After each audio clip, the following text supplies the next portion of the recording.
Hi guys, welcome to my channel. আজকে আমি আপনাদেরকে বানিয়ে দেখাবো বাঁধাকপির পাকোড়া। তো আমি তার জন্য বাঁধাকপি কুচি করে নিয়েছি, কাটে ধুয়ে রাখছি। আমি এখন এটা বানাবো। তো প্রথমে আমি লবণ আর হলুদ দিয়ে একটু চটকায় নেব।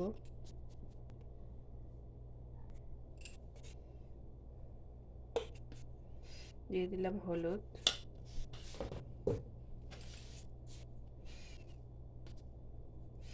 লবণ পরিমাণ মতো।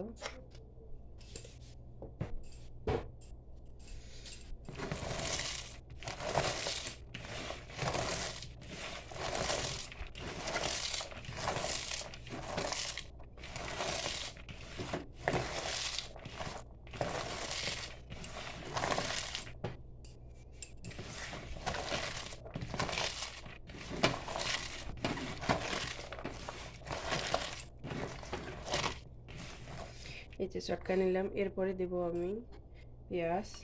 পেঁয়াজ কুচি করে রাখছি, একটা বড় পেঁয়াজ।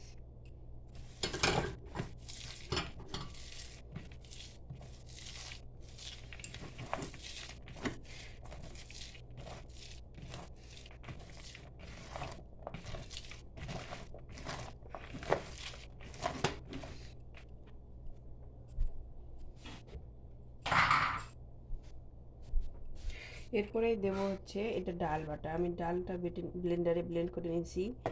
আপনারা চাইলে বেসন ইউজ করতে পারেন। আমি তো ডাল বাটা ইউজ করি। এটা দিলেই একটা সুন্দর পাকোড়া তৈরি হয়।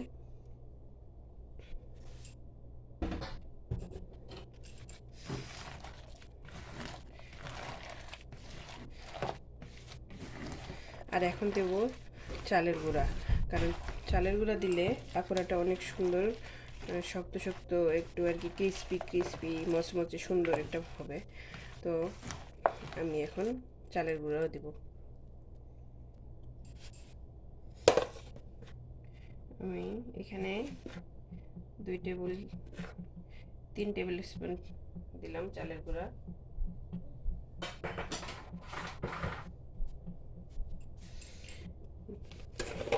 দিব মরিচ গুঁড়া,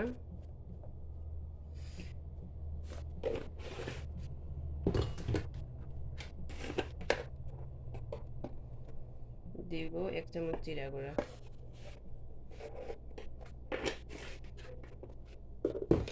আর এখন এটা ভালো মতো করে মিক্সড করে সুন্দর করে মাখে নেব, কারণ ভালো মতো মিক্সড না হইলে কিন্তু পাকোড়াটা সুন্দর হবে না।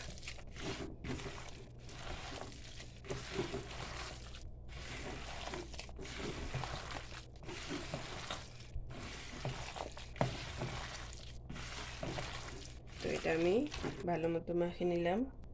তো আমার পাকোড়ার মিক্সড কিন্তু রেডি। এখন আমি চুলা কড়াই বসাই দিয়ে তেল দেব। আমার কড়াই গরম হয়ে গেছে, তো আমি এই যে তেল দিয়ে দিলাম। আমি এটা একটু ডিপ ফ্রাই করব, তো তার জন্য তেলটা বেশি দিয়ে দিলাম।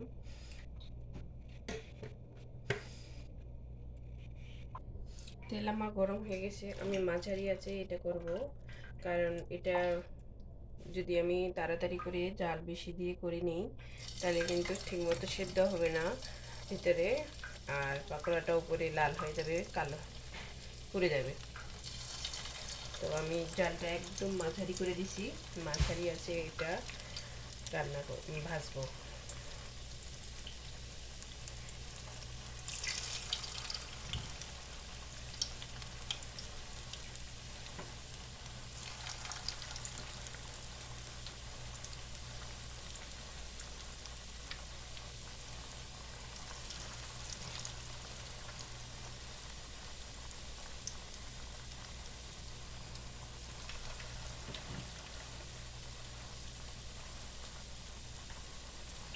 যেহেতু এটা মানে আস্তে আস্তে করতে হবে অনেক সময় নিয়ে, তো আমি তার জন্য বড় করে নিয়েছি যাতে একসাথে অনেকগুলো ভাজা যায়। যেহেতু সময় নিয়েই করতে লাগবে, তো একসাথে অনেকগুলো করব।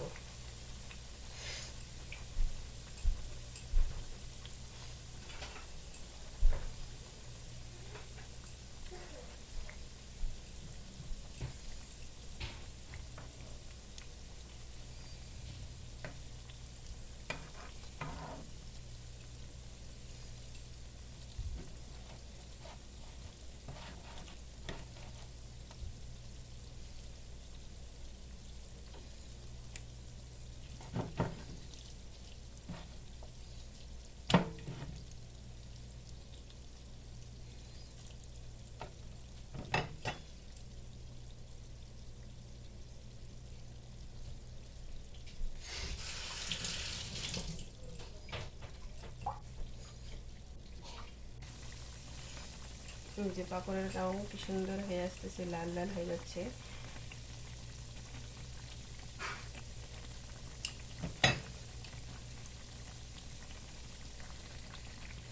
তো এই যে এগুলা কিন্তু হয়ে গেছে। আর আমি একটা বাটিতে হচ্ছে টিস্যু দিয়ে রাখছি যাতে অতিরিক্ত তেলটা চুষে নেয়। তো একে একে তুলে নেই।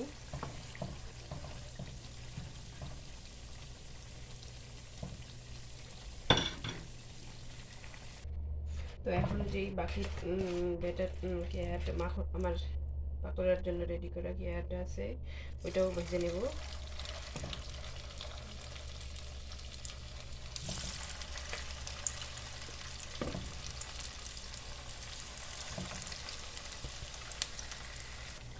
সো আমার কিন্তু এই পাকোড়াগুলোও হয়ে গেছে, বেশ গাঢ় কালার একটা হয়েছে। তো এগুলো আমি তুলে নিচ্ছি।